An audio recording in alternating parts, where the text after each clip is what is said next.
Jessica Chobot didn't disappear from Expedition X with an announcement or a goodbye. One season she was there, steady, fearless, asking the questions viewers trusted. Then suddenly, she was gone. No explanation, no farewell episode, just silence. Officially, it was a creative shift, but people who worked behind the scenes say that story doesn't come close to the truth, because Jessica wasn't just a host. She was the one slowing things down when the danger escalated. The one questioning edits that didn't match what really happened in the field, and the one who reportedly pushed back when investigations crossed a line from discovery into risk for spectacle. Tonight, we're unpacking what led to her quiet exit, the investigation that changed everything, and why some footage may never be seen. If you value stories that go deeper than the surface narrative, hit subscribe now, because what happened here wasn't just a departure, it was a warning. Before her departure became a quiet mystery, Jessica Chobot was the emotional and intellectual anchor of Expedition X. She wasn't just a host reacting to strange locations or unexplained events. She was the connective tissue between the investigation and the audience. While others focused on instruments and theories, Jessica focused on context, human impact, and what the evidence actually meant. That balance is what made viewers trust her. From the earliest episodes, crew members noticed something different about how she worked. When cameras stopped rolling, she didn't disappear to reset for the next scene. She stayed. She reviewed audio logs, rewatched thermal footage, and asked for raw data instead of highlight reels. According to multiple people who worked in production, Jessica was the only on-camera talent who regularly requested access to uncut material after investigations wrapped. Not because she wanted more screen time, but because she wanted to understand what really happened. Her background mattered here. Jessica came into Expedition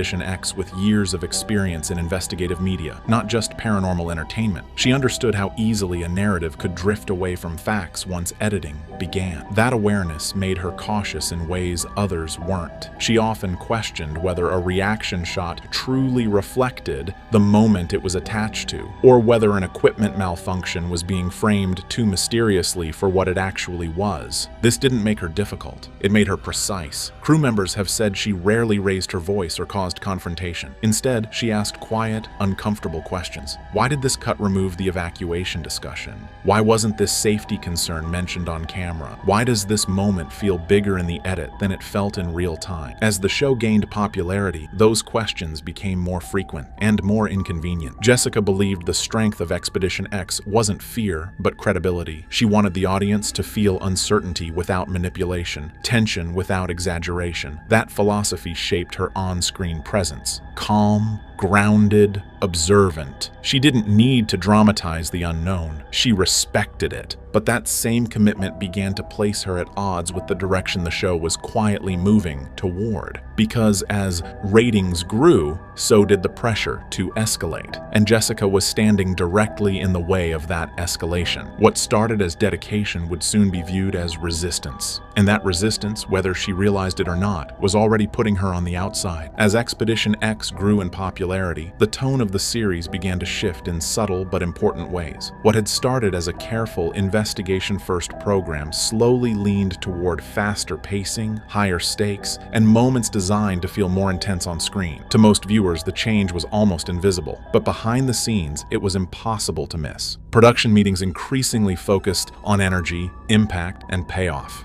Episodes needed stronger hooks and more dramatic beats to compete in a crowded paranormal television landscape. According to multiple crew accounts, she was one of the first to question whether the show was drifting away from its original purpose. She didn't object to tension or suspense. What bothered her was when the narrative began to move faster than the evidence. In meetings, she reportedly asked whether certain moments were being emphasized because they were meaningful or because they played better on camera. Those questions didn't always land well. Jessica noticed that reaction shots were sometimes prioritized over analysis, and that equipment anomalies were framed more ominously in post-production than they felt in the field. Nothing was fabricated outright, but the tone was being sharpened. Uncertainty was being nudged toward implication. She pushed back quietly at first, asking for context to be added, requesting that disclaimers stay in place, suggesting that viewers deserved to know when something was unresolved rather than hinted at as definitive. To her, ambiguity wasn't a weakness, it was honesty. Field operations changed too. Investigations were occasionally extended longer than planned, not because new data was coming in, but because the episode still needed a climax. Crew members later said Jessica was often the one checking safety protocols repeatedly, confirming exit plans, and questioning why they were staying when conditions were deteriorating. One technician recalled her asking a simple question during a late-night shoot: "If nothing else happens tonight, are we okay with that?" The silence that followed told her everything. everything. Behind the scenes, her insistence on restraint began to stand out. She wasn't refusing to investigate. She was refusing to exaggerate. And in a production environment increasingly shaped by ratings pressure, that distinction mattered. What once made Jessica invaluable, her commitment to accuracy and caution, was slowly being reframed as hesitation, as friction, as someone not fully aligned with where the show was heading. And that tension would soon stop being theoretical, because one investigation would force everything into the open and make it impossible for her to keep going as if nothing had changed. According to multiple people close to production, the moment everything changed for Jessica Chobot happened during an investigation that never aired in its original form. On paper, it was a standard assignment. A remote site with reports of unexplained activity, environmental instability, and electromagnetic interference. The kind of location Expedition X had handled before. But this time, the risks weren't theoretical.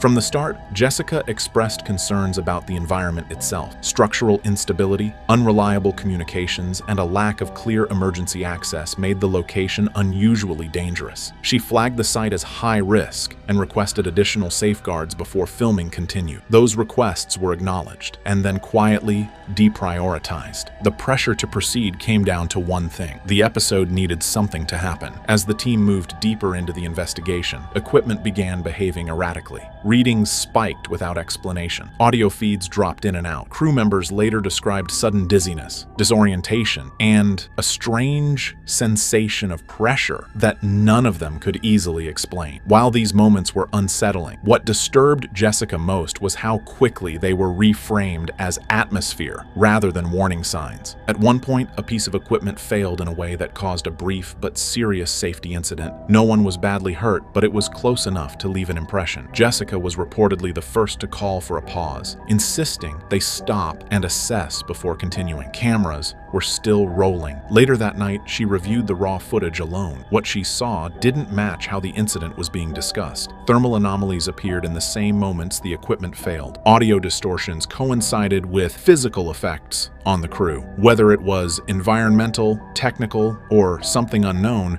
didn't matter. What mattered was that it wasn't being treated with the seriousness it deserved. The next morning, Jessica confronted production leadership. She didn't accuse anyone of wrongdoing. She asked a direct question instead. Were they documenting what happened or reshaping it into something more dramatic than truthful? The response, according to insiders, was carefully neutral. The episode would be edited responsibly. Safety would be addressed internally. The narrative would be adjusted. That answer didn't reassure her. It confirmed her fear. For the first time, Jessica realized the issue wasn't a single investigation. It was the system deciding which parts of reality were convenient enough to show. And in that moment, she understood something else too. If she stayed, she would eventually be asked to stand in front of the camera and support a version of events she didn't believe in. And that was a line she wasn't willing to cross. After the investigation that raised serious alarms for Jessica Chobot, she expected a period of reflection, a review of what went wrong, how close the crew had come to real danger, and whether the episode should even move forward. Instead, what followed was something far more unsettling. When the first rough cuts began circulating, Jessica noticed immediately that key moments were missing. The pauses she had called for, the discussions about evacuation, the uncertainty in the data, all of it had been trimmed or reframed. What remained was a cleaner, more dramatic version of events, one that suggested tension without fully acknowledging risk. According to one post-production staffer, entire segments where Jessica questioned whether they should continue filming were marked as non-essential. Audio clips documenting crew discomfort were shortened. The equipment failure was labeled as a minor malfunction rather than a warning sign. The episode still worked as television, but it no longer worked as truth. Jessica didn't confront anyone emotionally. She went to the editing room and asked for the cut logs. When she reviewed them, she noticed something disturbing. Certain clips had been flagged for removal before the full debrief even took place. That meant decisions about what not to show were being made before the investigation had been properly analyzed. She raised this in a production call, asking why moments related to safety and uncertainty were being softened. The answer she received was careful, corporate, and revealing. Those elements were too alarming for the tone of the series. They could create unnecessary fear or imply liability. To Jessica, that reasoning missed the point entirely. If something was alarming, it deserved context, not concealment. If an investigation pushed people into danger, viewers had a right to know. Her analytical segments were shortened. More narration was shifted elsewhere. On screen, nothing appeared wrong. Off screen, she felt herself being managed. Crew members noticed it too. One assistant editor later said it felt like Jessica was being protected from herself, shielded from having too much influence over the final story. Not because she was wrong, but because she was inconvenient. This wasn't censorship in the obvious sense. It was filtration. Reality passed through a lens designed to preserve tone rather than truth. For Jessica, that realization was heavier than fear of the unknown. She could accept unanswered questions. What she couldn't accept was pretending certainty where none existed, or glossing over risk for the sake of a cleaner episode. And once she saw how easily reality could be reshaped in post-production, she knew the problem wasn't going to fix itself. The show wasn't just documenting the unexplained anymore. It was managing it. That understanding quietly pushed her closer to a decision she hadn't yet spoken out loud, but was already forming. In the weeks following the disputed edit, Jessica Chobot's concerns shifted from storytelling to something more serious: crew safety. What had once felt like occasional risk began to look like a pattern. Longer shoots in unstable locations. Fewer buffers built into filming schedules. Decisions increasingly justified by how well a moment might land with the audience. Jessica started asking different questions, not about ratings or pacing, but about response times, about backup plans, about what would happen if someone got hurt in a place emergency services couldn't reach quickly. According to a crew medic, she once asked bluntly how many minutes it would take to extract an injured team member from a remote site if something collapsed. When she heard the answer, she reportedly fell silent. Production leadership didn't ignore her outright, but her concerns were framed as caution bordering on overreaction. After all, nothing catastrophic had happened yet. The show had always pushed into difficult environments. That was part of its identity. Jessica disagreed. She believed that survival so far didn't justify increasing risk. During planning sessions for future investigations, she began flagging sites as unacceptable unless additional safeguards were added. Extra personnel, redundant communications, more conservative access limits. These requests were often met with budget constraints and time pressure. The message was clear, even if it was never stated directly. The show needed to stay agile. One meeting in particular stuck with her. A producer reportedly described a high-risk location as worth it if something finally breaks open. Jessica responded quietly, asking whether something breaking open included people. The room went still. After that, her role subtly changed. She was still respected, still on camera, but increasingly excluded from early planning conversations. Decisions were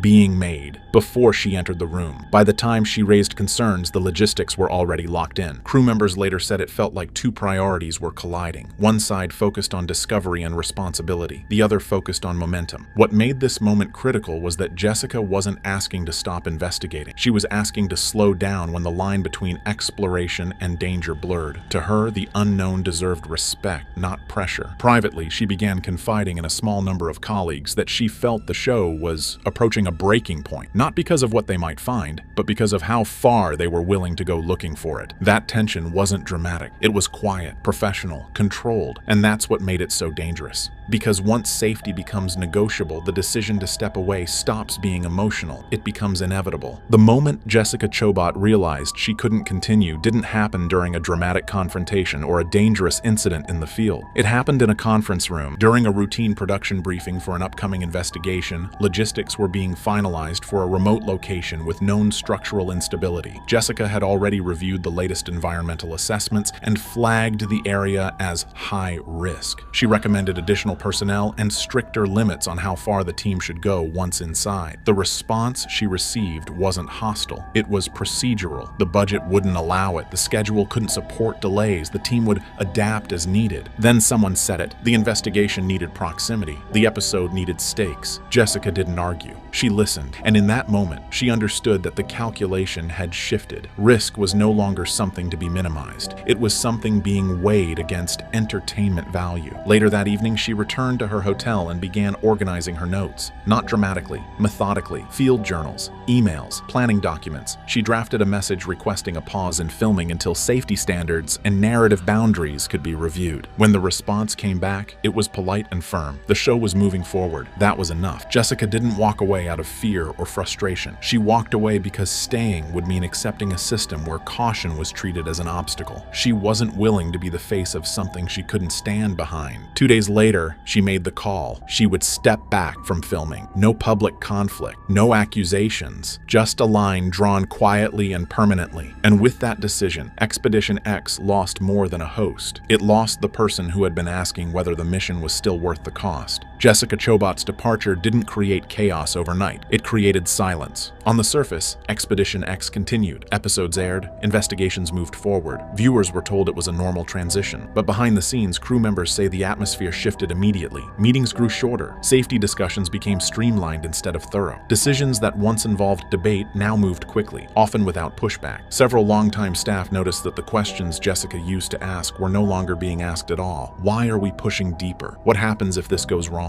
Are we documenting something real or framing something dramatic? Without her in the room, those pauses disappeared. Not because the answers had improved, but because no one was pressing for them anymore. Editors later admitted that the tone of episodes subtly changed. More emphasis on reactions, less on uncertainty. Moments that would have once been framed as inconclusive were now allowed to sit closer to implication. Nothing fabricated, just a shift in balance. One crew member described it this way: "Before, we were investigating first and filming second. After she left, we were filming first and justifying it later." Jessica didn't publicly criticize the show. She didn't hint at wrongdoing. But people noticed that when asked about Expedition X in interviews, she spoke carefully. She praised the team, she respected the work, but she never spoke about the investigations the way she once had. Privately, she stayed in touch with certain crew members. When asked if she regretted leaving, her answer was always the same. "I miss the mission," she said. "I don't miss what it was becoming." Her absence didn't expose a scandal. It revealed a vacuum, and in that vacuum, the show kept going, just without the voice that had been slowing it down before it crossed the line. After stepping away, Jessica Chobot never released a tell-all. There was no expose,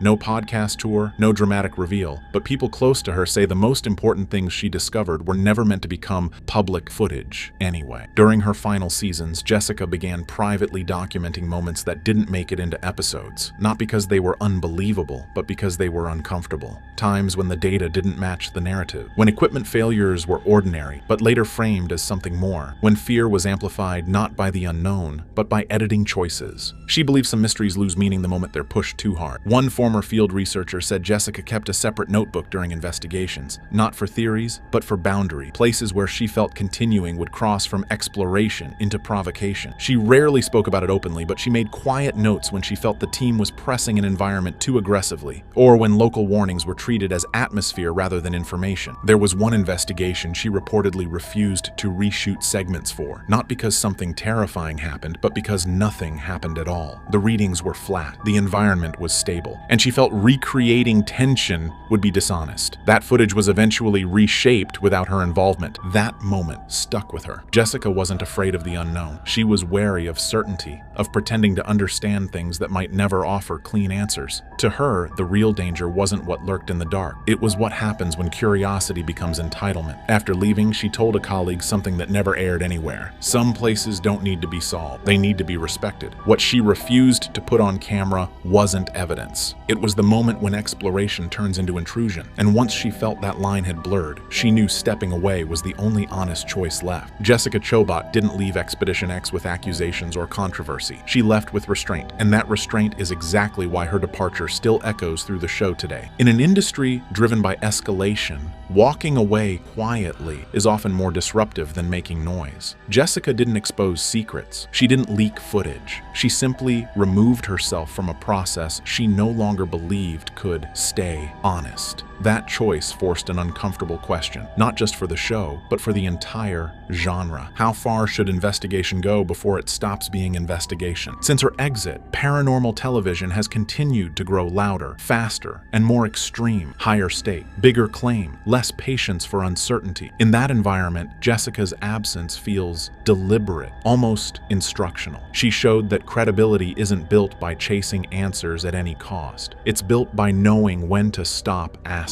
Crew members who worked with her still reference the Jessica check, a phrase used informally when discussing risk or narrative framing. It means asking whether a moment is being shown because it matters, or because it plays well on screen. Even now, her influence lingers in the margins. Jessica never said the show crossed crossed a dangerous line, but she didn't have to. Her decision did the talking. When viewers ask why she left, the answer isn't hidden footage or paranormal terror. It's something far more unsettling. She saw where the road was heading, and she chose not to walk it. That's why her exit wasn't an ending. It was a warning. And the fact that it was delivered in silence may be the most honest thing she ever did on camera. Josh Gates just walked away from Expedition X. No warning, no explanation to fans, just a cryptic statement about prioritizing his safety and his family. And now rumors are circulating about what might have happened during their most recent filming expedition. Reports of an incident involving a Bigfoot-like creature in the Pacific Northwest, claims that something left the most fearless explorer on television genuinely shaken. Now let's be clear, nothing is confirmed at this moment. Discovery hasn't released official details. The crew is staying silent, but alleged insider sources have been sharing details that, if true, would explain everything. Subscribe and hit the bell because we're breaking down every rumor, alleged detail, and claimed insider account about what may have happened during that expedition. According to circulating rumors, it happened 3 weeks ago during what was supposed to be a standard Expedition X investigation. The team was allegedly filming in a remote area of Washington state, following up on recent Bigfoot sightings reported by local forestry workers. Multiple witnesses, consistent descriptions, fresh footprints documented by credible sources. Exactly the kind of case Josh has built his career investigating. Claims suggest the team consisted of Josh, his co-host Jessica Chobot, Phil Torres, and a production crew of 8 people. They'd reportedly set up base camp in a valley known for decades of Sasquatch activity. By all alleged accounts, the first 2 days were productive but unremarkable. Footprints supposedly found and documented, strange vocalizations allegedly recorded at distance. Then came the third night. According to unverified sources, Josh and Phil decided to investigate an area about 2 miles from base camp where thermal drones had allegedly detected heat signatures. Jessica reportedly stayed behind to monitor equipment. The plan was supposedly simple: hike in, document whatever they found, return by midnight. Rumor has it they never made it to midnight. At 10:47 p.m., base camp allegedly received a frantic radio transmission from Josh. The audio was reportedly chaotic. Claims suggest certain words came through: contact, close, moving fast, Phil's injured. Then the transmission allegedly cut to static. When communication supposedly resumed, Josh's voice was different, shaken, urgent, allegedly calling for immediate evacuation. According to these reports, the production coordinator sent the entire crew to extract Josh and Phil. What they allegedly found was equipment scattered, Phil on the ground with what's claimed to be a head wound, and Josh standing guard, reportedly refusing to move until the entire group was together. But here's where the rumors get interesting.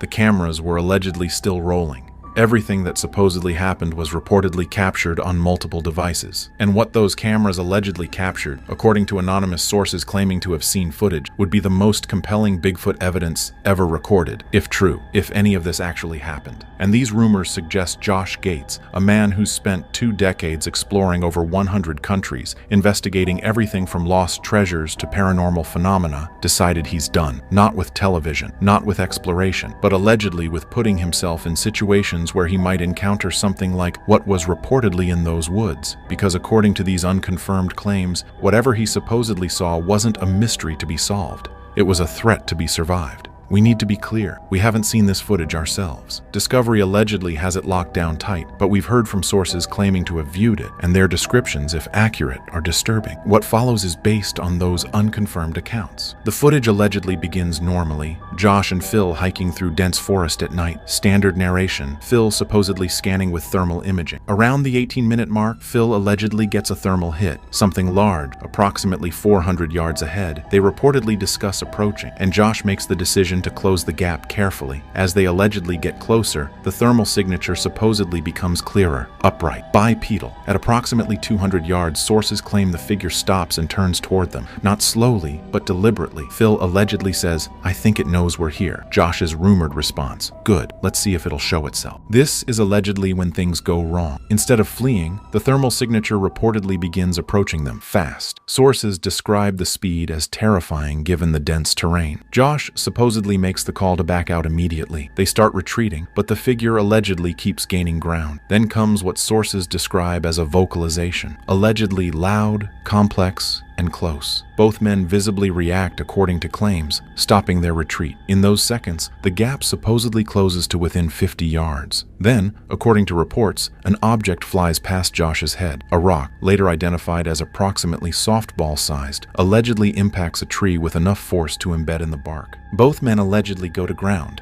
and sources claim that with cameras at ground level, they capture something. All three sources describe this the same way, if their accounts are true. Clear footage for approximately 4 to 5 seconds, not thermal. Direct view, illuminated by camera lights, of something large, covered in reddish-brown hair, with a face showing features that allegedly don't match any known primate, and eyes that supposedly reflect the camera light. The figure then allegedly moves laterally, circling their position. Phil supposedly tries to track it with thermal. Josh is reportedly reaching for rocks. The circling continues for 30-40 seconds according to claims. Then another rock, allegedly larger, comes from a different direction. It reportedly strikes Phil on the side of the head, dropping him immediately. Josh allegedly goes to Phil and makes the radio call for help, while the thermal camera supposedly still shows that massive heat signature maintaining position, watching them. The standoff allegedly continues for nearly 2 minutes before the figure moves away, but thermal signatures reportedly remain at the edge of detection range, as if it was watching to ensure they left. Phil Torres required immediate medical attention. The rock that struck him left a laceration that needed 12 stitches and caused a concussion significant enough that he was hospitalized overnight for observation. But it's not the severity of the injury that's remarkable, it's the circumstances and the projectile itself. The rock was recovered from the scene, a smooth river stone weighing approximately 4 pounds, the kind of rock you'd find in a riverbed, not typically lying around on a forest floor, which raises an immediate question: where did it come from? Wildlife doesn't carry rocks. Bears don't throw objects. The presence of that specific type of stone in that location suggests it was brought there deliberately, but more concerning is the throwing mechanics required to cause the injury Phil sustained. A biomechanics expert consulted by the production estimated that to throw a 4-pound rock with enough force to cause that level of injury from a distance of approximately 40-50 feet requires strength beyond normal human capability. The throwing motion would also need to be coordinated and aimed, not a random toss. Rock throwing is actually well documented in Bigfoot encounter reports. It's considered a signature behavior, territorial warning behavior reported consistently across different geographic regions and different time periods. Researchers theorize it serves as a way to establish dominance and warn intruders without direct physical confrontation. The fact that Phil was injured by a thrown rock fits perfectly into established Bigfoot behavioral patterns. Phil's medical records document the injury, but the official incident report filed with Discovery Channel is deliberately vague about the cause. It states he was struck by a falling object during nighttime investigation in rough terrain. No mention of the rock being thrown, no reference to the encounter, just carefully worded language designed to minimize liability while technically being truthful. Phil himself has been completely silent about the incident. He hasn't posted on social media about Expedition X since it happened. When reached by fans asking about the injury, his responses have been vague. Accident during filming, recovering well, thanks for the concern. The kind of responses that say nothing while appearing to say something. But sources close to Phil say he's struggling with what happened. Not just physically, the concussion symptoms resolved within a week, but psychologically. Phil is a scientist. He's an entomologist and biologist who approaches investigations with academic rigor, having an experience that defies his scientific understanding of what's possible in North American wilderness has been profoundly disorienting. The injury serves as physical proof that something happened. Medical records don't lie. A 4-pound river stone embedded in the bark of a tree doesn't appear by accident, and Phil's concussion isn't a psychological reaction or misperception. Something with significant strength threw a heavy object with enough accuracy and force to injure a human being. That's not folklore. That's documented fact. Phil Torres allegedly required immediate medical attention. According to claims, the rock that struck him left a laceration requiring 12 stitches and caused a concussion significant enough for overnight hospitalization. But reports suggest it's not the severity that's remarkable, it's the circumstances and the projectile itself. The rock was supposedly recovered from the scene. Sources describe it as a smooth river stone weighing approximately 4 pounds, the kind you'd find in a riverbed,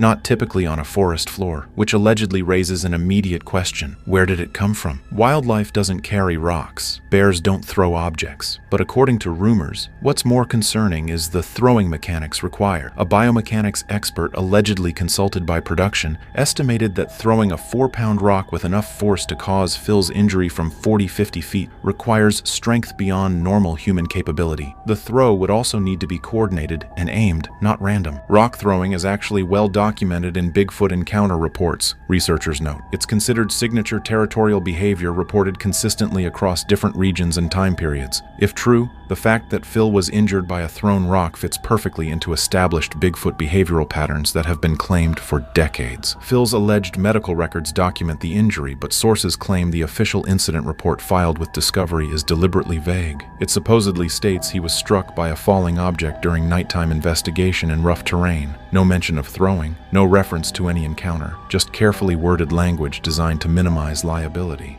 According to circulating reports, the rescue team that responded consisted of Jessica Chobot, 3 camera operators, 2 producers, and the production coordinator. 8 people total, and rumors suggest every single one of them allegedly saw something during the extraction. As they supposedly approached Josh and Phil's location, claims suggest they began hearing vocalizations, not the single scream from the initial encounter, but ongoing calls that seemed to come from multiple directions. Sources describe it as if they were being tracked by more than one individual, coordinating movements around them. Jessica, allegedly leading the group, reportedly made the decision to keep everyone together in tight formation. They moved as a unit, lights sweeping the forest, and according to claims, multiple cameras captured heat signatures on thermal, not just one, at least 3 distinct figures visible at various points during the hike. When they supposedly reached Josh and Phil, thermal cameras allegedly showed something disturbing. The signatures that had been tracking the rescue party had converged on their position. They were surrounded, according to reports, not closely but in a clear pattern around their location. The production coordinator allegedly made an immediate decision: extract and evacuate. No investigating.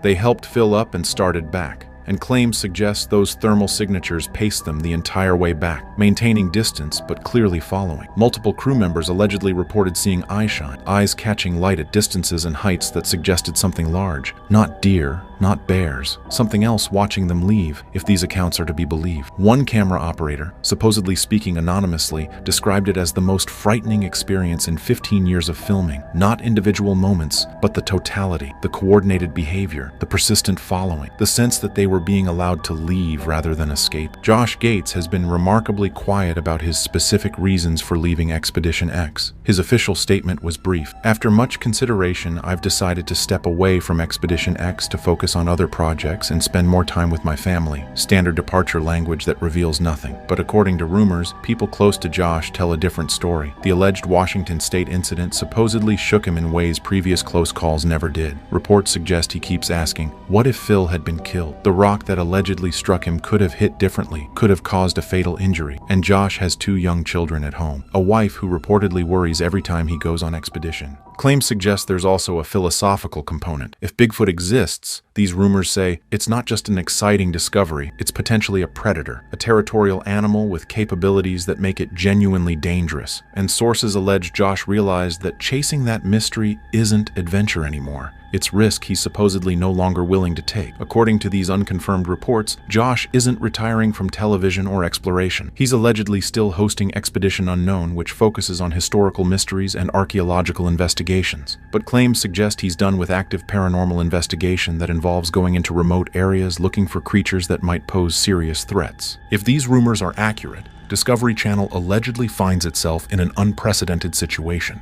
They supposedly have footage that would generate massive ratings, clear documentation of a Bigfoot encounter involving their most recognizable host. From a business perspective, airing this would allegedly be a ratings goldmine, but according to claims, they also have a serious liability problem. One crew member was allegedly injured seriously enough to require hospitalization. If they air footage explicitly confirming their crew was attacked by an unknown creature, sources suggest they open themselves to questions about duty of care and safety protocols. Insurance is supposedly another consideration. Production insurance for adventure shows already comes with significant premiums. If insurers allegedly determine Discovery knowingly sent crews into dangerous situations, it could affect coverage not just for Expedition X, but for their entire slate of adventure programming, according to industry observers. Then there's allegedly the question of responsibility. If Discovery airs footage they believe genuinely documents a Bigfoot encounter, they're essentially taking a position that Bigfoot exists. According to speculation, that carries implications beyond ratings, potentially triggering scientific investigation or government inquiries. Sources claim the network has been in discussions with wildlife experts, legal counsel, and possibly even government agencies. Some executives allegedly push to air it, while others advocate for keeping keeping it archived. A compromise position supposedly being discussed involves releasing heavily edited footage with extensive disclaimers. But Josh's decision to quit allegedly complicates everything. If Discovery airs the episode after Josh left citing safety concerns,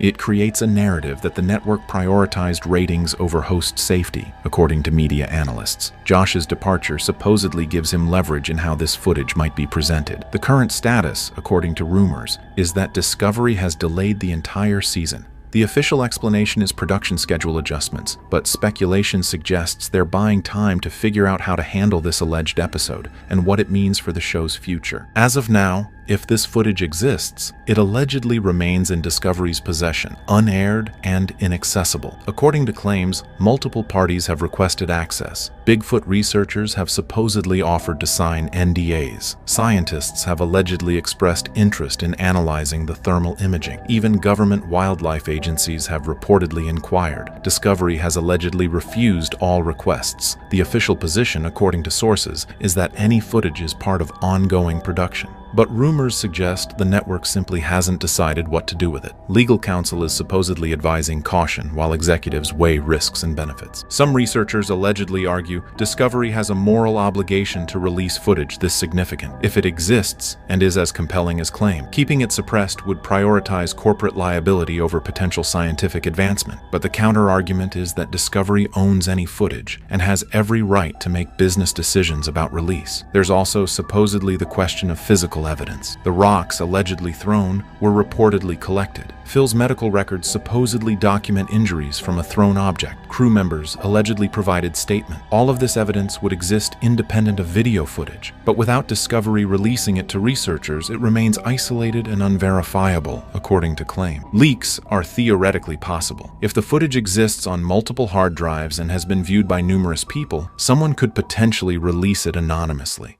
though doing so would likely end their career and could expose them to legal consequences. But speculation suggests the temptation must be significant for people who believe this could change how science views Bigfoot. The most likely outcome, according to industry observers, is that Discovery will eventually air a heavily edited version. They'd allegedly include enough to acknowledge something happened while carefully editing around the most explicit sequences. Expert analysts would provide alternative explanations. Disclaimers would emphasize the unusual nature of the incident. Let's be absolutely clear about what we know for certain. Josh Gates has left Expedition X. That's confirmed. Phil Torres was allegedly injured during filming. That appears to be true based on his absence from social media and project schedules. Discovery has delayed the season. Also confirmed. Everything else, the details of the encounter, the footage descriptions, the crew reactions, remains unverified rumor and speculation. But rumors this consistent from multiple alleged sources suggest something significant happened. Whether it was exactly as described, we can't say. Whether footage as compelling as claimed actually exists, we don't know. But Josh's departure from a successful show speaks volumes. People don't walk away from careers like his without serious reasons. If even half of these rumors prove true, it represents a fundamental shift in paranormal investigation, from entertainment to genuine risk, from mystery to potential danger. The footage may eventually air, the full story may eventually be told, or this may remain one of television's most intriguing unsolved mysteries, whispered about but never fully confirmed. For now, we're left with questions. What really happened in those Washington woods? What did the cameras actually capture? And why did Josh Gates, one of television's most fearless explorers, decide some mysteries aren't worth solving? Until Discovery releases official information or Josh breaks his silence, we can only piece together the rumors and wonder what truth they might contain. Sometimes the most compelling evidence is what people choose not to show you. Moments ago, breaking reports circulated that an Expedition X crew member was rushed to the hospital following a horrifying incident during an episode that was never allowed to air. According to internal sources, filming was underway at a remote research location when something unseen triggered a severe medical emergency, forcing production to halt instantly. Josh Gates and the team reportedly watched it unfold in real time, but no footage was ever broadcast. Tonight, we're uncovering what really happened during the uncut expedition that nearly ended the show for good. Subscribe so you don't miss anything. Production records show the episode was set to investigate a location kept confidential even within expedition planning notes, referred to only as Zone 9. This place had been originally rejected by network standard protocols due to past incidents involving severe equipment loss and unexplained sensor shutdowns. But on this particular trip, producers believed they had new protective monitoring systems in place, and everything seemed safe. Josh Gates approved the segment after receiving clearance from an outside consultant, someone reportedly experienced in crisis management for high-risk field operation. That consultant later refused to comment when contacted. The mission objective was simple: detect environmental anomalies during a nocturnal atmospheric shift. Jessica Chobot and Phil Torres were scheduled to begin initial setup, while the rest of the team handled power routing to location beacons. The raw script described this as a standard recon before thermal mapping, but from the very moment the team arrived, nothing felt standard. According to the audio notes recovered from a secondary recorder, Jessica can be heard whispering that the air felt heavier than normal, comparing it to walking into a room right after someone had been screaming. At exactly 22:14 local time, long before filming officially began, 2 drone feeds suffered what appeared to be forced directional failure. Neither crashed, but both turned 180 degrees toward the tree line on their own. Crew attempted a manual override and received the same invalid input error twice. Production assumed it was a signal bounce and pushed forward, unaware a pressure drop had already begun across the site. The ground temperature fell in 6-degree steps at precisely 2-minute interval, as if following something artificial rather than natural. Despite this, Phil motivated the team onward, telling them sudden environmental changes often meant they were close to something big. Those words are now chilling in hindsight, because within the next 40 minutes, the team would realize this was not the start of a discovery. This was the start of something trying to discover them. What makes this incident stand out compared to other Expedition X investigations isn't just what happened, it's how quickly the situation derailed, while still appearing completely calm to the naked eye. At 22:37, Jessica and Phil conducted a basic area sweep with thermal imaging. According to the pre-release field notes, heat signatures were normal. No animals nearby, no heat leaks from underground, and no visible structures other than the mobile base tent. Yet,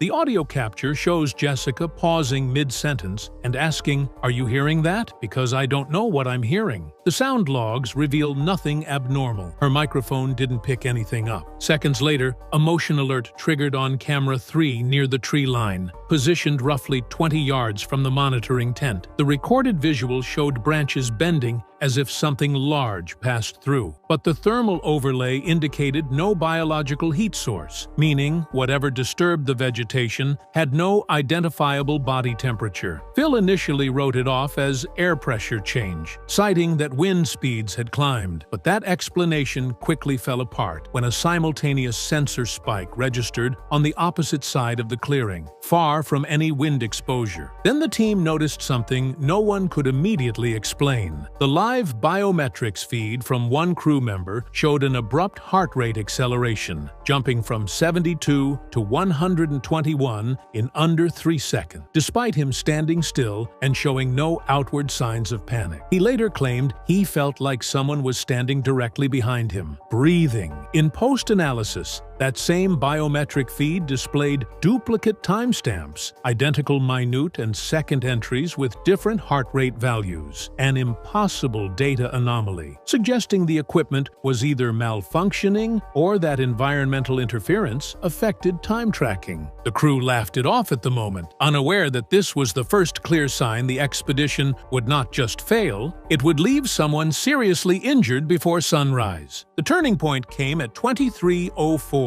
Not with something seen or heard, but with something felt. The monitoring tent suddenly experienced a pressure shift strong enough to visibly flex the fabric walls inward. Recorded on the exterior cameras, but notably not detected on any barometric sensor, Phil, frustrated and convinced it was structural instability, radioed the rest of the team to regroup and begin recalibrating their instruments. That's when the EM tracker began pulsing erratically, cycling between peak readings and total power loss every 4 seconds. The fluctuation was so extreme that wires began vibrating across the floor, as if responding to a rhythmic force. Crew member Daniel, responsible for stabilization checks, knelt to disconnect the power feed. Witnesses stated he recoiled instantly, gasping that the cable was burning cold. Forensics later confirmed the temperature reading was -12 degrees Fahrenheit, even though the rest of the tent remained at 61 degrees. Seconds after that contact, Camera 3, the same unit that had previously predicted motion without heat, completely detached from its fixed mount and dropped to the ground. The metal ring holding it in place snapped clean, not bent or stripped. A playback review later showed that just before the fall, a frame appeared where the camera's lens reflection caught a shape, tall and narrow, with no clearly defined movement. One technician, during review, muted the audio halfway through the recording, claiming he could faintly hear something breathing inside the feed. Then came the crew member collapse. Daniel, who had handled the frozen cable, staggered back, clutched his chest, and dropped to one knee. His heart rate surged past 160. The transmission log noted his last coherent statement before blacking out. "It's like it knows I'm here." For the first time in Expedition X history, the crew called for an emergency extraction signal, something reserved for catastrophic site failure. They thought that would be the end of it, but it was only the beginning. The emergency extraction alert activated at 23:09, triggering a protocol usually reserved for physical injury or environmental hazard. A secondary crew positioned half a mile west moved in for recovery. By then, Daniel's vitals were crashing. He was pale, cold to the touch, and murmuring incoherently. His oxygen saturation dropped to 68%, critical failure level. Phil ordered all equipment abandoned except the primary data drives and instructed everyone to regroup at Vehicle Point Delta. But the path to the extraction zone was not clear. As they moved across uneven forest terrain, the air began to carry a faint metallic hum, the same fluctuating EM pattern recorded earlier, but now audible without instruments. Crew member Marissa reported a sensation of static running along her spine, followed by tingling in her fingertips. Phil began calling out distances over radio, trying to maintain formation, but half of his words cut off mid-transmission, replaced by a crackling tone that sounded disturbingly rhythmic, almost like slow inhaling. Then the radio battery packs began to fail, one by one, even though they were at full charge when the team departed. Tablet screens glitched, GPS repositioning them in places they were not physically located. It was as if their equipment believed they were still standing near the hotspot. Panic crept in. The forest around them remained physically unchanged, yet the path seemed to subtly misalign every time they looked back. At one point, the camera operator swore the trees had shifted position, like the landscape itself was trying to gently push them back toward the original site. Footsteps began to appear in the damp soil beside their route, fresh prints, 11 inches long, human-like but narrow, emerging parallel to theirs without anyone present. They were too deep to belong to any crew member. One technician attempted to snap a photo, but the image capture froze at 99% compression and then erased itself. Phil halted the group just 30 yards from Vehicle Point Delta as a sudden realization overtook them. They were no longer walking alone. Something unseen had aligned itself behind them, pacing their movements with impossible precision. And Daniel, still barely conscious, whispered one final phrase before collapsing into complete unresponsiveness. "It followed us." By 23:26, the crew finally reached Vehicle Point Delta, two rugged expedition trucks reinforced specifically for emergency retreats. Daniel was placed carefully across the back seat, while EMT protocol crew began a stabilized transport setup. He remained unresponsive, clinging to life with labored breaths and uncontrolled tremors. Everyone expected that once inside the protective shielding of the vehicles, the phenomenon would cease. Instead, for the first time that night, they realized the problem had changed shape. The moment the trucks powered on, a pulsing distortion appeared across the center screen of the vehicle's dash monitor. It wasn't part of their surveillance system. It was an internal system glitch. The distortion flickered into what looked like fragments of earlier camera footage. Frames from their abandoned camp appeared,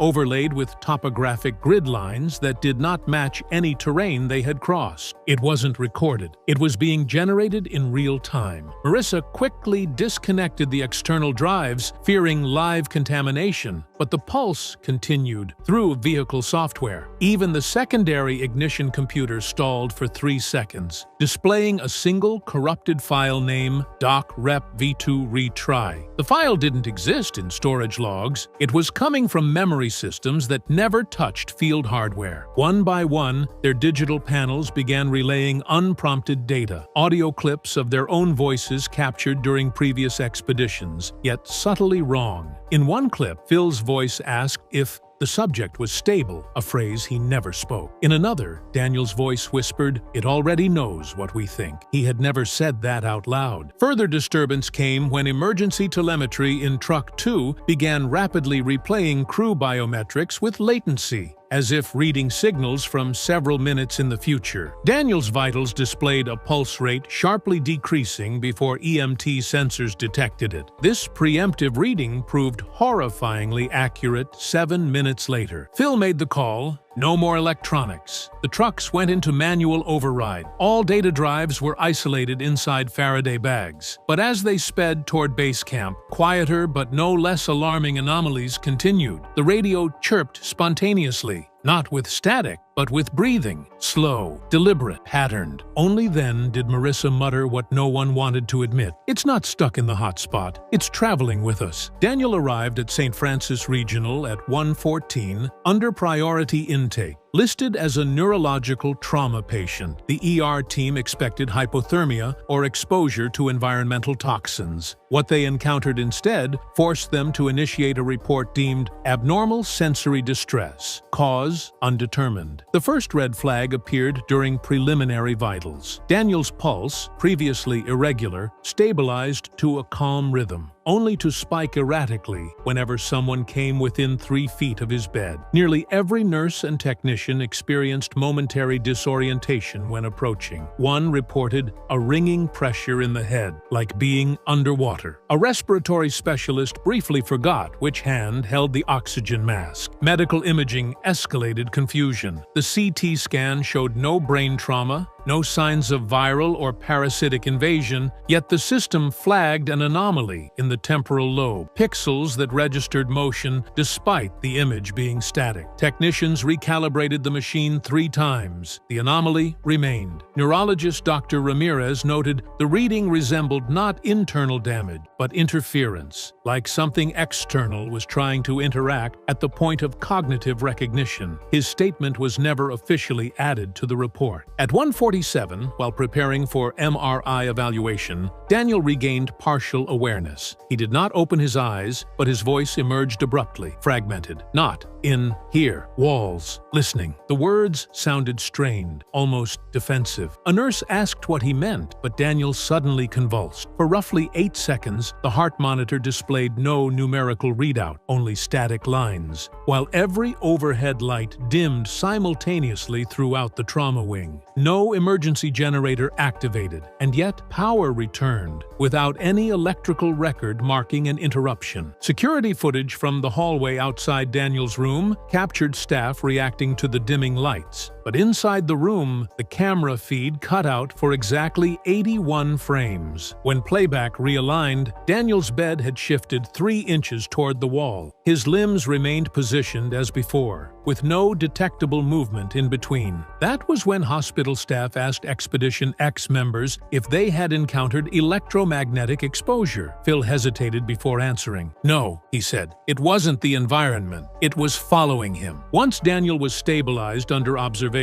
producers instructed the Expedition X team to pull all field files from the last 48 hours for internal review. The mandate was quiet and urgent. No calls, no email trails. Jessica and Phil locked themselves in the on-site production vault to begin examining the raw data, with Josh Gates phoning in from a separate location. The objective was simple: isolate anything that suggested liability or negligence. But as they initiated footage transfer onto a secure system with no external network access, the first indication something had gone wrong appeared. Despite the drive being formatted 20 minutes earlier, a time-stamped folder labeled Repeat 0719 was already present. Phil swore he hadn't copied anything yet. Inside the folder were fragments of recorded audio and short video loops, some no longer than 5 seconds, showing the exact moment Daniel first stepped into the ravine. In the clips, the environment appeared normal, except for faint distortions at the edges of the screen, like the atmosphere was compressing inward. Each loop ended with the same distorted whisper overlaying the background static: "Do not come back alone." They deleted the folder. Within seconds, it reappeared. Jessica wiped the drive entirely, disconnected power, and rebooted the workstation. Not only did the folder remain, it had multiplied, now displayed in alphabetical sequence, each titled Repeat, followed by different time markers not associated with the expedition. Some timestamps didn't align with any recorded material. Others referenced future times, dates, and hours yet to occur. They ran diagnostics: no malware, no file corruption. The files existed without logical creation sources. When they played one of the future timestamp clips, the video displayed their production room at night, filmed from inside. A chair sat in the corner, empty. In the reflection of the cabinet glass, however, a blurred humanoid figure stood behind the chair, unmoving. The date stamp indicated 2 nights from now. Josh, still on the line, went silent for 6 seconds before saying, "Pull the tapes, lock the vault. Don't watch anything else until someone higher up decides what we do." That instruction came too late, because the next time Jessica touched the monitor, the screen flickered and showed a frame she did not remember recording: Daniel's hospital room.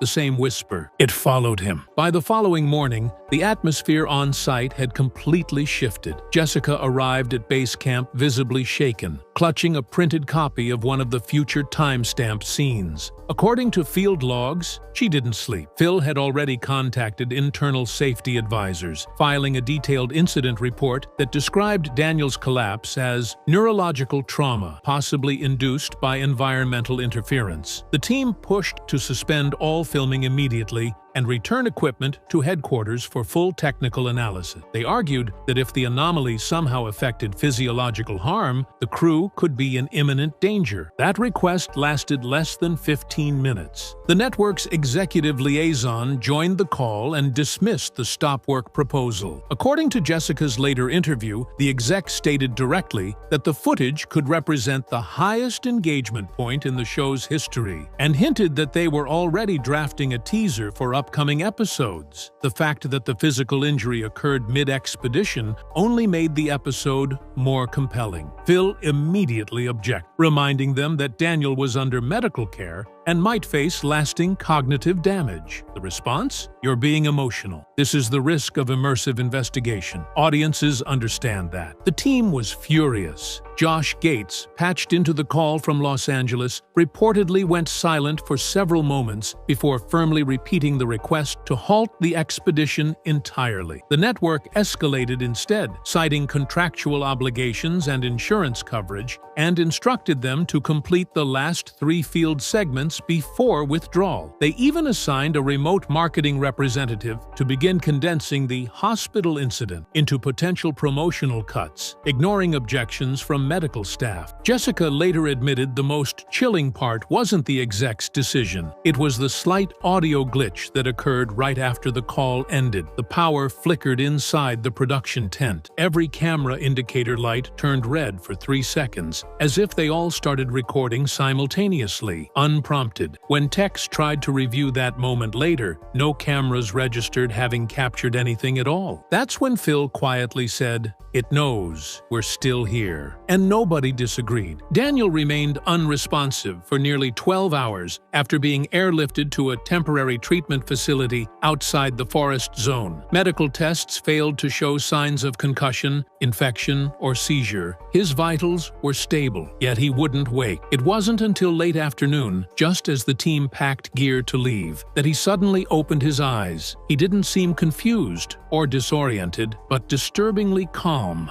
According to Jessica, the room temperature dropped the moment he looked at her. He didn't recognize anyone else in the tent, not even the paramedics. He whispered something so faint she had to lean close to hear it. It watched me fall, then waited to see who would come help. His voice sounded normal, but the words didn't. Jessica stepped back instinctively. Phil asked him what he meant, but Daniel only continued, "It's figuring out who's the next one." Then he stared past them. Not at a wall, not at ceiling, but at an empty corner of the tent where nothing stood. He began smiling, small at first, then unnaturally wide, as if trying to imitate the expression rather than showing real emotion. Moments later, alarms sounded throughout the medical tent. Every monitor attached to him displayed rapid spikes, not dangerous, but synchronized, as if responding to an external pattern rather than his physical state. The lights flickered once, twice, then power cut entirely for exactly 11 seconds. When it came back, Daniel had closed his eyes. He wasn't unconscious. He was sleeping peacefully, as if nothing happened. Within the hour, production leadership ordered a site-wide withdrawal. Not a pause, not a health and safety hold, an immediate evacuation. All footage related to the event was flagged maximum level containment, never to air. Internal reports concluded that unidentified environmental influence was responsible. The final note added by the network compliance officer was only 3 words long: footage not usable. But those who were there still insist it wasn't because the footage was corrupted. It was because it was too clear. Jessica Chobot was one of the driving forces behind Expedition X, bringing energy, mystery, and fearless investigation into the unknown. Fans believed she would be part of the team forever, but without warning, she stepped away. No big announcement, no explanation, only silence. Now, disturbing details are emerging from people close to production. What really happened behind the scenes? Tonight, we uncover the truth about Jessica's departure and the shocking reason the show may have crossed a line no one was prepared for. Before her exit became the subject of speculation and quiet industry conversations, Jessica Chobot was the pulse of Expedition X. She wasn't there just to narrate events or fill screen time. She shaped the identity of the show. Viewers trusted her because she brought something few investigators could: real curiosity and a calm willingness to walk into places that others refused. From day one, her role went beyond hosting. She acted as the voice of reason while still pushing forward into high-risk encounters, grounding each investigation with science-backed questions. While Phil Torres broke down data and patterns, Jessica humanized the search for answers, asking what ordinary people feared but never dared to speak publicly. Her background made her stand out. Before Expedition X, she spent years in investigative entertainment and story development, exploring the blurred line between fact and speculation. Her on-screen composure earned her respect from crew members who described her as the investigator who stayed last when everyone else packed up. Multiple production notes reveal that during Season 1, she was the only cast member to review 100% of post-investigation recordings personally. Even the uncut footage the network never aired. She often stayed in the command trailer long after others wrapped, replaying audio anomalies and unexplained radio bursts, frame by frame. According to one assistant producer, Jessica asked the kind of questions that could derail a narrative if answered truthfully, questions that made executives nervous. And that became part of the problem. Her dedication to uncovering whatever was actually happening, outside what could be marketed or packaged, made her indispensable, but also increasingly at odds with the show's evolving tone. As the series gained popularity, pressure increased to amplify the spectacle. Jessica remained committed to reality. She wanted truth, even if the truth didn't fit the script. Her value came from authenticity. Ironically, that authenticity may be what ultimately led her straight toward the breaking point. As Expedition X advanced in popularity, production began shifting. Episodes needed heightened stakes, faster pacing, and more dramatic moments to compete with other paranormal and expedition-style shows. What started as a truth-forward investigative series gradually leaned toward entertainment, something viewers never saw coming. According to confidential post-production notes and off-record crew accounts, Jessica Chobot began quietly resisting these changes. She believed Expedition X was losing what made it unique, its grounding in real investigation over exaggerated spectacle. Behind the cameras, conversations reportedly grew tense. Producers pushed for more reaction-based footage, while Jessica pushed back, arguing that authentic reactions shouldn't be manufactured. According to a crew member present during the Season 3 strategy meetings, Jessica flatly refused to reenact moments that did not occur naturally during filming. She is quoted saying, "If we start pretending, we're not exploring anymore, we're just performing." As ratings pressure grew, so did the distance between what she felt was right and what executives wanted delivered. Even field operations were affected. Multiple crew members confirmed that in certain high-risk investigations, Jessica questioned why the team was being pushed deeper or staying longer solely for potential dramatic payoff. She expressed concerns about safety standards being adjusted for screen tension. One field tech later disclosed she was the only one who stopped and asked whether we should go in,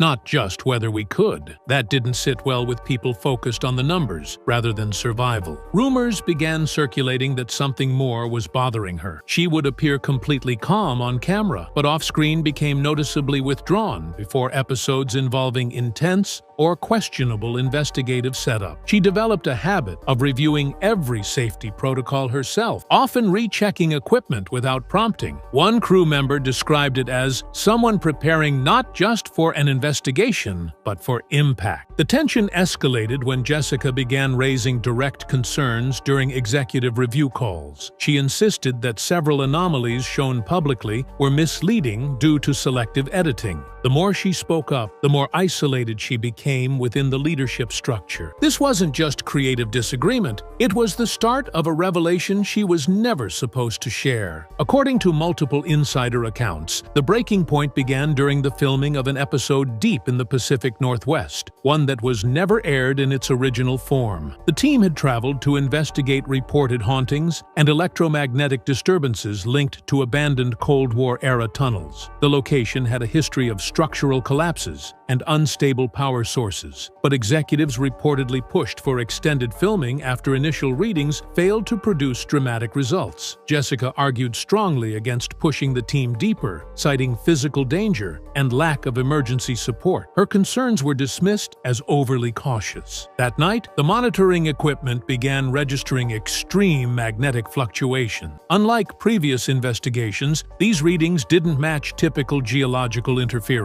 Crew members reported sudden interference on radios, unexplained nausea, and what one technician described as the sensation of pressure all around us, like being underwater without drowning. Footage from the thermal camera, according to sources familiar with the uncut files, captured a moving distortion that could not be matched to any environmental source. Jessica insisted the team pull out and review the data before continuing. Production reportedly pushed to keep rolling. Moments later, a lighting rig collapsed. While no one sustained severe injury, 2 crew members were treated for dizziness and minor trauma. Chobot was said to be the first to respond, helping stabilize equipment and calling for immediate extraction. Official production logs labeled the incident as weather-related malfunction, but crew on-site claimed the air was perfectly still. It wasn't just the physical incident that shifted her perspective. It was what she saw in the unedited footage later that night. Sources say she stayed alone reviewing the thermal imaging, noticing something moving in sync with the equipment failure. She reportedly wrote in a field journal entry, "If this is real, we should not be here. If it's not, someone wants us to believe it is." Either possibility was disturbing. The next morning, she confronted production staff about altering the narrative of what happened. She argued that the episode should either be scrapped or presented exactly as it occurred, including crew risk. Executives refused. That was the moment, according to insiders, that Jessica made her decision. She wasn't just questioning safety anymore, She was questioning whether the truth was being deliberately compromised, and from that moment forward, the clock began ticking on her departure from Expedition X. After the tunnel incident, Jessica Chobot pushed for a full internal review of both the safety protocols and the narrative structure of the show. She insisted that the thermal footage, the strange physiological symptoms experienced by the crew, and the raw audio anomalies all be preserved as is. But when rough cuts for the episode began to circulate, she discovered that pivotal moments had been strategically removed. The unexplained fluctuation in equipment readings was trimmed to appear inconclusive. Crew reactions to the pressure event were shortened and repackaged as brief equipment malfunction. Entire audio segments, where Jessica openly expressed concern about an immediate evacuation, were cut completely. According to one post-production specialist who remained anonymous, Jessica showed up at the editing room unannounced, requesting to review cut logs. What she saw left her stunned. In the metadata, timestamps indicated that footage had been flagged for removal even before the final team debrief. Internal notations reportedly labeled these clips as overly alarming, non-usable, and potentially damaging to series tone. Some of the distortions caught on thermal were said to be set aside for secondary analysis, but never resurfaced.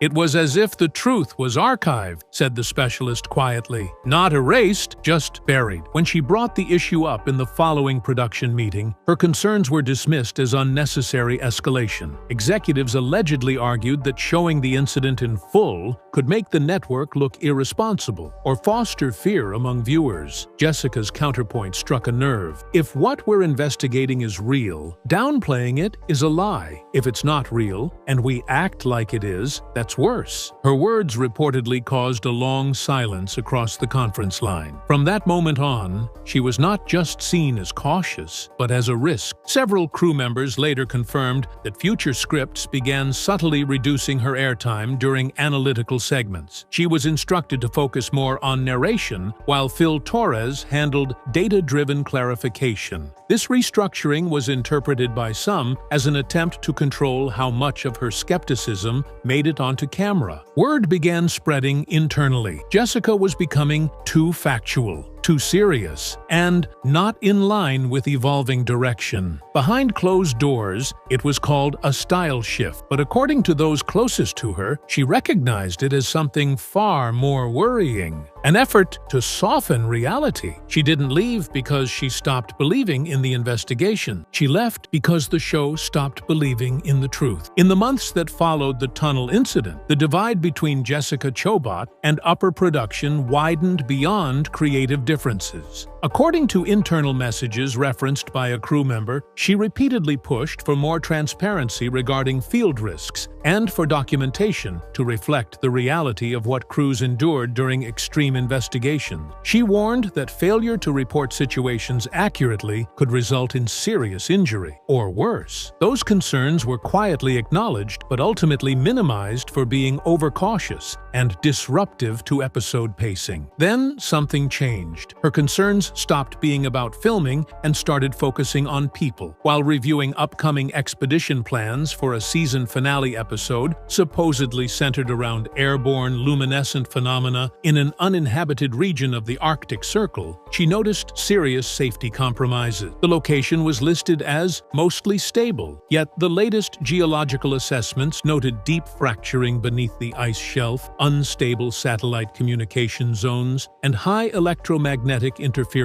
readings. Jessica flagged the excursion as a red-level risk. The response from leadership shocked her. One executive replied that heightened risk equals heightened viewership. That answer deeply disturbed her. She began privately confiding in close colleagues that the push for more dangerous footage had crossed a line. One crew medic later disclosed that during a routine equipment inspection, Jessica approached him and asked, "How long do we have to flatten a rescue if something happens out there?" Not in theory, in real time. How many minutes? When he answered, "Under optimal conditions, maybe 20, she reportedly responded with a single sentence, "The danger is not theoretical anymore." Weeks later, anonymous crew members claim Jessica started receiving brief, subtle administrative notes questioning her commitment to the show's vision. At first, simple reminders. Later, veiled phrasing about professional alignment and consistency with series objectives. To outsiders, it sounded harmless. To those familiar with production language, it was a warning. Then, it escalated. Ahead of a mid-season promotional shoot, Jessica was instructed to downplay prior concerns on camera and avoid addressing safety or authenticity-related issues in interviews. She pushed back, calmly but firmly. She wanted to talk about the importance of respecting both the history of paranormal inquiry and the people behind it. Reportedly, she was told that those themes were not currently a performance priority. That was when it became clear. Not only were her warnings being ignored, they were being actively suppressed. And once her advocacy for crew safety began interfering with planned expeditions, the internal stance shifted from disagreement to containment. For Jessica,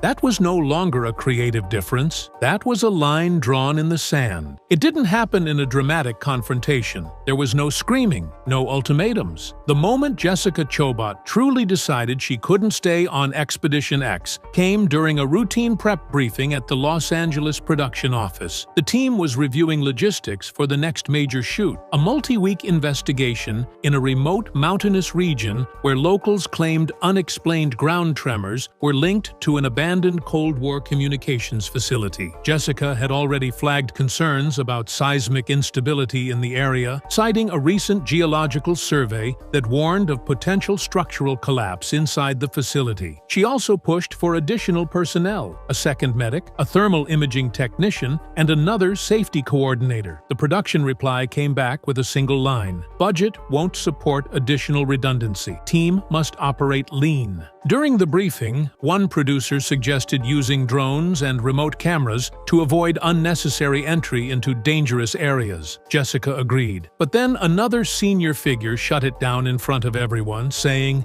"It won't cut well for episode energy. We need real human proximity to the activity." Those in the room described that the air went still. Jessica didn't argue. She simply stared across the table for a moment, then slowly leaned forward and asked, "At what point does energy outweigh survival?" According to an insider, no one responded. Later that night, Jessica returned to her hotel and began quietly organizing essential files: early treatment documents, unreleased field reports, private notes from key investigations. She left a message for a high-level network liaison expressing her decision to pause involvement pending a full review of safety protocol and content approach. 2 days later, during an informal call, she made it official. She would step away from filming. She didn't give a dramatic speech. She simply said she could no longer stand behind an environment where verification and risk calculation were seen as obstacles rather than necessities. That call wasn't widely publicized, but internally, it landed like a seismic shift. Some crew members reportedly cried. Others, who had quietly raised similar concerns but felt powerless, described it as the moment someone finally stood up. A production assistant later recalled Jessica telling him, "There's bravery in chasing answers, but there's also bravery in refusing to ignore consequences." Shortly after, Jessica's departure was labeled a creative transition in public statements. But those who were there know better. She didn't walk away because she lost interest. She walked away because the mission changed. And the part of that mission she believed in, truth, caution, respect for forces we don't fully understand, was no longer driving the show's direction. Jessica Chobot didn't speak publicly right away. When her departure was first announced, headlines framed it as a career reprioritization or a shift toward new media ventures. The official press line said she was focusing on creative development, but people who worked alongside her say that behind the silence was something heavier, something she struggled with long after stepping away. It wasn't the physical risks alone that pushed her out. It was the direction investigations were taking and how far the production was increasingly willing to go to capture something, even when there was nothing left to capture safely. According to one editor who worked on late-season episodes, Jessica began pushing back against what she called pattern forcing. She noticed that sometimes, when field data didn't support the narrative the team expected, conversations would subtly shift toward filming more speculation than verification. She reportedly told a producer, "We are not supposed to create mystery. We are supposed to explore it." The response she got wasn't hostile, but it wasn't supportive either. It was neutral. The audience wants closure. In private, she described frustration with how post-production occasionally reshaped events. Instances where equipment malfunction was labeled as unexplained force. A night where wind rattled a door frame, but was edited to seem like intentional movement. Nothing fabricated outright, but just enough assisted ambiguity, as one crew member put it, to make the episode lean toward suspense over science. What troubled Jessica most wasn't dishonesty, it was the momentum behind it. Ratings pressure led decision-makers to push the boundaries of what qualified as evidence. In one internal review meeting, she questioned whether they were truly documenting phenomena or unintentionally dramatizing fear. The room reportedly went quiet before someone said, "It depends how you define documentation." That moment stuck with her, because to her, the definition hadn't changed. Following this, Jessica began consulting outside experts privately to confirm whether her observations aligned with responsible investigative practice. The consensus was clear. If hesitation exists due to ethics or safety, pause. Otherwise, you're not investigating, you're simply producing. That was the point she couldn't ignore. It wasn't that things got too strange, it was that things stopped being strange for the right reasons. She didn't leave because she was afraid of the unknown. She left because she was afraid of what would happen if they pretended to know more than they did. For months after leaving Expedition X, Jessica Chobot remained quiet. She didn't want her departure to ignite controversy or damage the show's legacy. She respected her colleagues, acknowledged the skill behind the production, and believed many people involved still cared about doing things right. But as rumors began circulating, claims that she'd left due to drama, arguments, or losing interest, she agreed to privately address a small group of industry insiders. What she revealed was simple, calm, and unsettling. She explained that there was a moment during one of their final shoots, a nighttime investigation in a structurally compromised mining complex, when camera operators were positioning inside a corridor that local experts had red-flagged due to collapse risk. She requested the team regroup outside until daylight. Instead, executives pushed to get just a few usable shots. While nothing catastrophic happened, a large sheet of metal dropped from overhead support minutes later, narrowly missing a crew member by less than 3 feet. She described the sound as the wake-up call I had been ignoring. It wasn't paranormal that nearly caused harm, it was negligence. She didn't name names. She didn't accuse anyone directly, but she made it very clear. Excellence in exploration cannot exist without responsibility. And when that responsibility is traded for shock value, even subtlety, the mission dilutes into spectacle. Her closing statement reportedly stunned the room. "We don't chase answers to create fear. We chase answers because fear is often the first sign there's something worth understanding." Since then,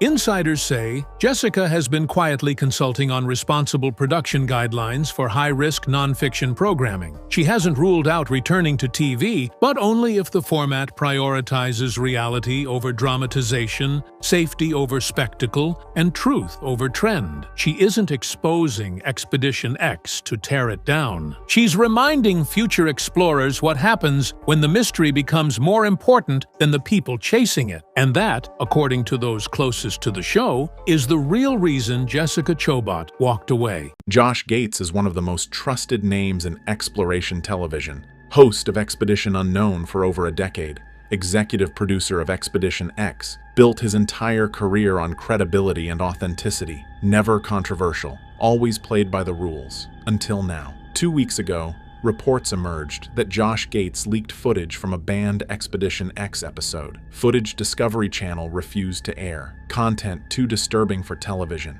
The network wanted it buried forever, but Josh felt the public deserved to see it. Subscribe because what's on that leaked footage will shock you. Where Phil Torres and Heather Amaro were investigating, what they encountered that night, why Discovery pulled the episode completely, the team's disturbing reactions caught on camera, why Josh risked everything to leak it, what experts say about the evidence, and why it's darker than anyone thought. This is the banned Expedition X footage that almost stayed hidden forever. Expedition X is a spin-off from Expedition Unknown that premiered on Discovery Channel in 2020. The show is hosted by Phil Torres, a biologist and explorer, and Heather Amaro, a paranormal investigator. Josh Gates serves as executive producer. The show investigates cryptids, paranormal phenomena, and unexplained mysteries worldwide, blending science with supernatural investigation. Unlike Ghost Adventure's theatrical approach, Expedition X uses scientific methodology with less drama and more authenticity. Phil brings biological expertise while Heather brings paranormal knowledge, creating a balance between skepticism and belief. The investigation in question was Season 4, Episode 7, scheduled to air in March 2023. It never made it to broadcast. The episode was pulled weeks before the air date with no explanation given initially. The episode was titled The Nightmare Forest and documented an investigation of Hoia Baciu Forest in a remote area of Romania. Hoia Baciu Forest is known as the Bermuda Triangle of Transylvania. The location has documented paranormal activity spanning decades, including frequent UFO sightings, strange electromagnetic readings, people disappearing without explanation, and trees growing in bizarre, unnatural patterns. Local legends about the forest go back centuries. It's considered the most haunted forest in the world by paranormal researchers. Expedition X chose this location because of multiple recent reports: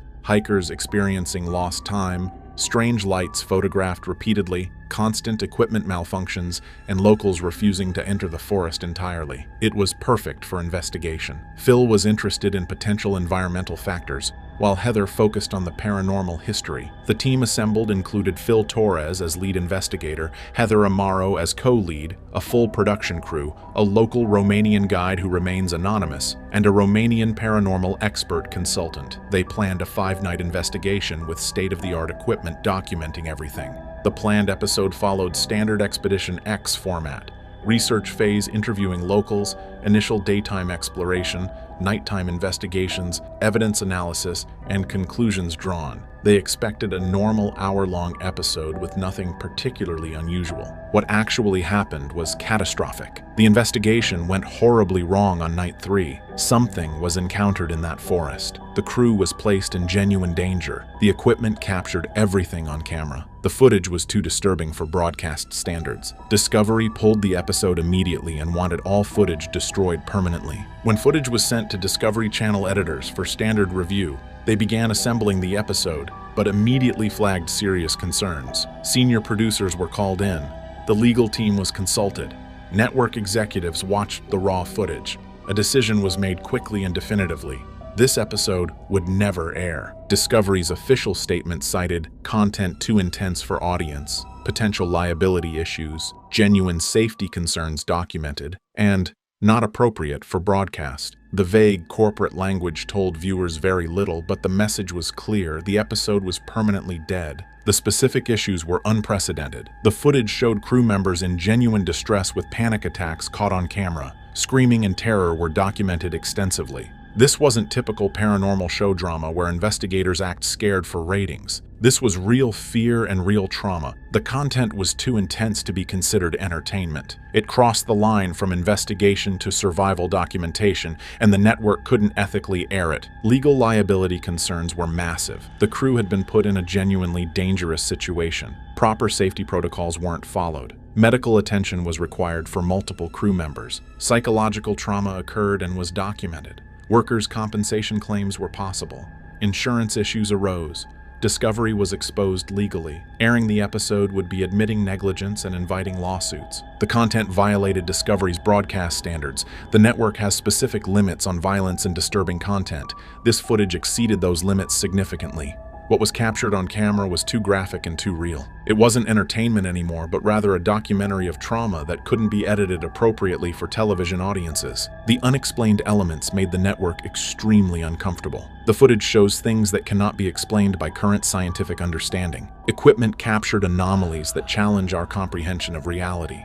Discovery was uncomfortable with the implications of what was shown on camera. Airing it would raise too many questions the network couldn't answer, and didn't want to attempt addressing. The episode would damage Expedition X's carefully built brand. The show's reputation was built on credibility and scientific approach. This episode was too extreme and would make the show seem exploitative or sensationalistic. The network made the decision to protect the brand by burying the episode entirely. The crew's medical condition after filming was documented extensively. Phil Torres was affected severely. Heather Amaro was traumatized. Multiple camera crew members needed professional counseling. The local guide disappeared after filming and hasn't been found. Everyone showed PTSD symptoms. Medical documentation exists. Airing the episode would expose all of this, making Discovery liable for damages. The footage appeared online 2 weeks ago through an anonymous upload to multiple platforms simultaneously.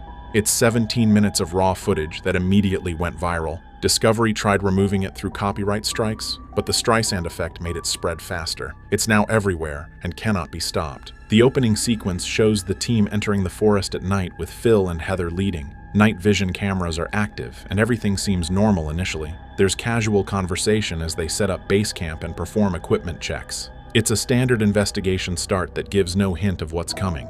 The first anomaly occurs at the 3-minute mark. All equipment dies simultaneously.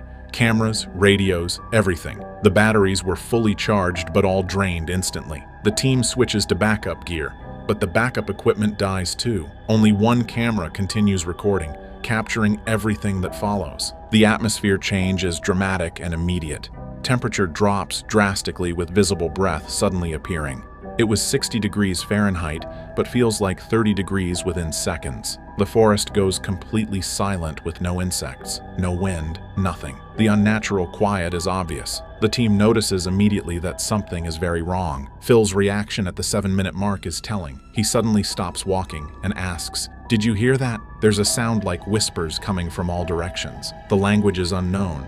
Not Romanian, not any recognizable language. The whispers are getting progressively louder. Strange lights appear in the trees at 9 minutes. Orange and red orbs move with apparent intelligence. They're not fireflies or drones. The lights respond to the team's movements. When the investigators move, the lights move correspondingly. They're getting closer and surrounding the team systematically. Heather's experience at 11 minutes is the most disturbing. She screams suddenly, "Something touched me!" A visible mark appears on her arm, 3 scratches appearing while the camera watches. No one is near her. The scratches start bleeding immediately. Her terror is completely genuine. The breakdown begins at 13 minutes. Phil yells, "We need to leave now!" The crew starts running but can't find the way out. The forest looks completely different. Known paths have disappeared. Complete disorientation sets in. Panic consumes everyone. Multiple people are screaming simultaneously. The encounter at 15 minutes shows the camera catching something. A large figure in the trees with non-human proportions. It's moving impossibly fast between trees. Eyes reflect the camera light. The figure is approximately 8 feet tall. Then the footage cuts to black abruptly. Phil Torres is normally calm, scientific, and analytical during investigations, but the leaked footage shows him absolutely terrified. His voice shakes uncontrollably. His hands tremble visibly on camera. "This isn't right. Nothing about this is right," he repeats. He's trying desperately to stay professional, but fear is overwhelming him. He becomes protective of the crew, prioritizing their safety over the investigation. In the immediate aftermath, Phil refused to return to the forest. This was the first time in his career he quit a location mid-investigation. He was visibly shaken for days afterward. He couldn't sleep and had nightmares about the experience. "I've investigated hundreds of locations, never experienced anything like that," he later stated. The experience genuinely changed him. Heather Amaro has investigated the paranormal for years and has seen a lot in her career. But this experience broke her completely. The scratches appeared on her arm while the camera was recording. No explanation is possible for what happened. Physical attack was documented in real time. "I felt something grab me," she said during the footage. She required immediate medical treatment. Heather's lasting effects were severe. The scratches took weeks to heal properly. Infection developed despite treatment. Doctors were confused by the pattern of the wounds. Not animal, not human, not anything they recognized. She still has permanent scars today. She references Romania very sparingly in interviews. She's clearly traumatized and won't discuss details publicly. The camera crew's reactions are equally telling. Multiple professional crew members who filmed everything are shown in genuine panic. They're screaming, crying, and running through the forest completely lost and disoriented. These are professionals in real survival mode, not acting. The local Romanian guide who led them into the forest vanished completely during the event. The team couldn't find him despite searching. They eventually found their way out, but the guide was never located. He remains missing to this day. The Romanian paranormal expert who consulted stated afterward, "I warned them. Locals know better. That forest is cursed. People don't come back, or they come back changed." He refused to elaborate further and was clearly frightened. Josh Gates watched the footage immediately and called Phil personally asking, "Are you okay?" He showed concern for his team, but also recognized the historical significance. "This is important evidence. People need to see this," he believed from the beginning. Discovery learned about the leak within hours as social media alerted them to the spreading footage. Millions of views accumulated quickly. The legal team was activated immediately. Crisis management mode began. The PR department scrambled for response. But containment was already impossible. The official statement was carefully worded. Discovery Channel is aware of unauthorized footage release. Episode was never approved for broadcast. Concerned for crew safety and privacy. Investigating source of leak. Taking appropriate legal action. It was standard corporate response revealing nothing substantial. Discovery attempted to remove the footage through copyright strikes on YouTube, Twitter, and Facebook. But the Streisand effect kicked in immediately. Removing content made it spread faster as people downloaded and re-uploaded everywhere. The footage cannot be stopped now. Legal action is being threatened. Discovery is investigating who leaked the material. NDA violations are extremely serious with financial penalties and career-ending consequences. Lawsuits are being prepared. But the leak was anonymous, making it hard to prove who did it. Industry insiders point directly to Josh Gates. He's the only person with both motive and access. He wanted the episode aired, but the network refused. Josh is known for integrity and transparency. Would he violate an NDA? Evidence increasingly suggests yes. The upload timing was suspicious, occurring right after Josh's podcast episode discussing censorship in TV. The leak was anonymous but sophisticated, suggesting someone with technical knowledge. The footage is raw edit quality that only producers possess. Josh is the executive producer with full access. Discovery cannot prove Josh leaked it, but suspicions are strong. The relationship is now severely strained. Trust is damaged perhaps permanently. Future projects are questioned and listed as under review. Josh's entire career is at risk for doing what he felt was right. Expedition X's future is uncertain. Season 5 was in production but is now paused indefinitely. The network is reviewing all content with stricter oversight demanded. Phil and Heather are caught in the middle. Their show has been jeopardized by footage they didn't leak themselves. Public reaction exploded. The paranormal community called it most credible evidence ever and finally proof of something. Skeptics analyze it frame by frame. Some call it fake, but most say it's real. The debate rages across social media.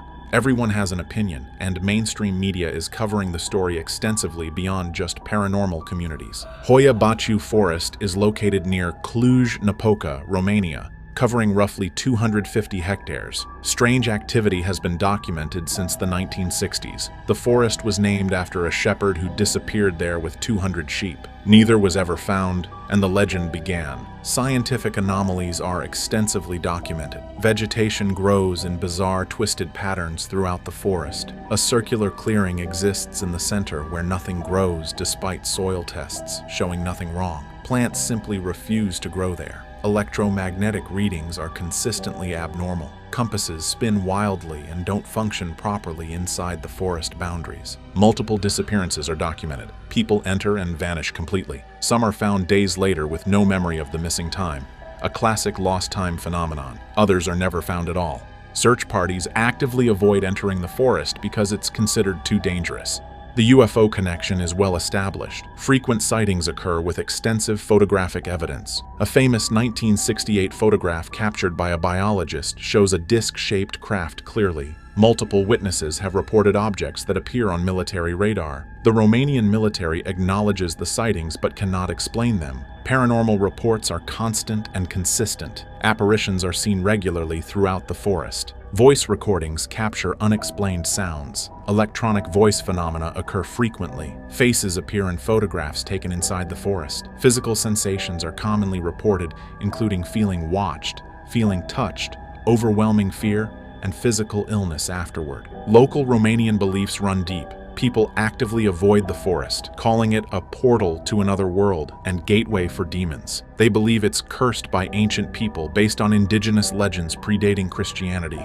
This deep-rooted fear is passed through generations and taken very seriously. Previous investigations by Ghost Adventures in 2016 experienced equipment failures and strange occurrences, though nothing approached the severity of what Expedition X encountered. Other teams have tried investigating and most turn back. Those who don't turn back invariably regret not doing so. Expedition X ignored all warnings. Locals begged them not to enter. Previous investigators cautioned strongly against it, but production wanted compelling content and ratings drive decisions. Risk assessment was clearly inadequate. They should have listened to the warnings. Whatever exists in that forest actively doesn't want people there. It's intelligent, potentially malevolent, and genuinely dangerous. Multiple forensic video analysts examined the leaked footage frame by frame, looking for editing, CGI, or manipulation. No evidence of tampering was found. The footage appears completely authentic. This wasn't staged. Reactions are genuine. Fear can't be faked like this, experts concluded. The figure in the trees was enhanced and stabilized for analysis. It shows a large bipedal shape approximately 8 feet tall moving between trees with incredible speed. The proportions are wrong for human anatomy. The arms are too long. The movement is too fast for any known animal.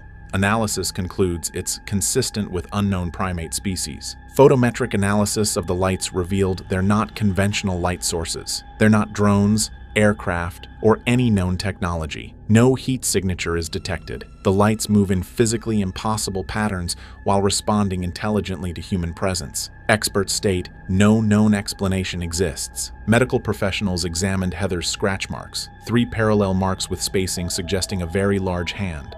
The spacing is too wide for human hands and not consistent with any known animal. The marks appeared while being filmed with no one near her. Medical conclusion: genuinely unexplained injury. Audio analysis enhanced and isolated the whispers heard on camera. The sounds are not any known language. Computer analysis is inconclusive. The whispers sound similar to ancient linguistic patterns but cannot be translated by any available database. Origin: unknown. The electromagnetic phenomena that drained all batteries simultaneously would require enormous power. All equipment was fully charged. Everything drained in seconds. No visible power source exists. Electromagnetic experts state unprecedented in field investigations. Can't explain it scientifically. Temperature documentation shows visible breath appearing suddenly.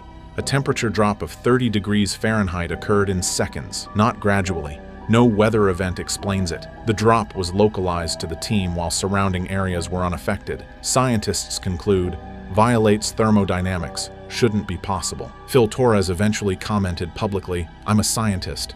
I believe in evidence. I saw something that night that challenges everything I know. I can't explain it, but it happened. The footage proves it." Paranormal researchers analyzed the footage as consistent with negative entity encounter, possibly demonic or malevolent. Physical manifestation is rare but documented. Heather called it a textbook case of dangerous haunting. Even skeptics admit the footage is compelling. If fake, it's the best ever created, they concede. Josh Gates watched the footage when it first arrived and immediately recognized its significance. "This is important. Most compelling evidence I've seen in 20 years, he stated internally. He wanted to air the episode and argued passionately with the network. "Public deserves to see this," he insisted repeatedly. He lost that argument completely. The network meeting was heated. Josh argued, "This is why we do this work." Network executives countered, "This is a liability nightmare." Josh pressed, "We have responsibility to truth." The network responded, "We have responsibility to shareholders." The fundamental disagreement couldn't be resolved through compromise. Josh wrestled with an ethical struggle for months.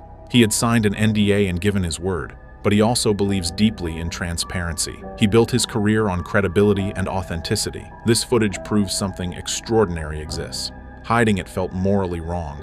Corporate interests versus public interest created impossible conflict. What matters more? He struggled with the decision constantly. The tipping point came from Phil Torres' continued PTSD symptoms. They went through that trauma for nothing. The episode won't even air.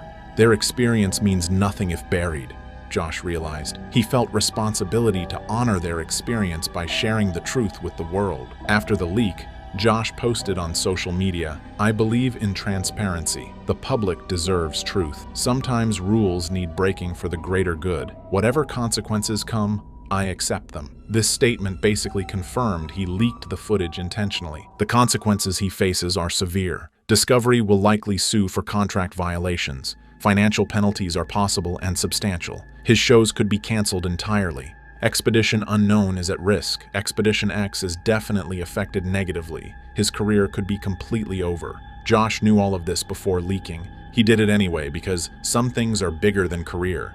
This is evidence of something extraordinary, maybe dangerous. People need to know what's out there, even if it costs me everything. It was principle over profit, truth over career security. The paranormal community praised Josh extensively. Did the right thing. Network censorship is wrong. Truth matters more, they declared. A petition to Discovery not to punish Josh gathered thousands of signatures. Phil and Heather both publicly supported the leak despite personal costs. Discovery hasn't fired Josh, but all projects are paused. Expedition X is canceled. Legal battles are beginning with Discovery suing for NDA violations.